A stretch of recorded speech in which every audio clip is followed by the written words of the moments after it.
बरशांची रवींद्र वायकरांचे नातेवाईक मंगेश पंडिलकरांविरोधात तक्रार आहे। मंगेश पंडिलकरांविरोधात ऑनलाईन एफआयआर दाखल करण्यात आली आहे। मतमोजणी केंद्रावर पंडिलकरांनी मोबाईल वापरल्याचा आरोप आहे। बरशा उत्तर पश्चिम मुंबई लोकसभा मतदारसंघाचे उमेदवार होते। वायकरांच्या नातेवाईकांना ईव्हीएम अनलॉक करणारा फोन वापरला। तक्रारदारांचा वनराई पोलिसांकडे हा जबाब आहे। कृष्णा सोनरवाडकर आमचे प्रतिनिधी अधिक माहिती देतील। कृष्णा, लोकसभा मतदारसंघातून रवींद्र वायकर हे 48 मतांनी विजयी झालेले आहेत। मात्र त्यांच्या विजयाला आव्हान देण्यात आलेलं आहे आणि रवींद्र वायकर यांचा विजय हा मॅनेज करून झालेला आहे असं सुद्धा इतर उमेदवारांनी आरोप केलेला आहे।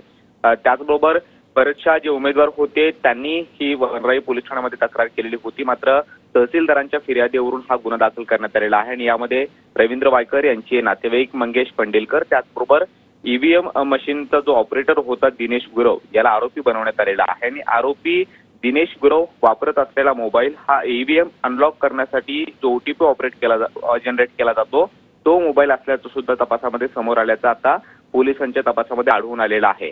बरेचशा यांनी जी तक्रार केलेली होती त्या अनुषंगाने सध्या पोलिसांचा तपास सुरू आहे। मात्र दिनेश गुरव याच्याकडचा मोबाईल मंगेश पंडिलकर जे रवींद्र वायकर यांचे मेहुणे आहेत ते वापरत होते आणि ते का वापरत होते, ते कोणाकोणाच्या संपर्कात होते आणि त्यांनी त्या फोनचा वापर करून नेमकं काय केलं या सगळ्या बाबींचा तपास होणार आहे।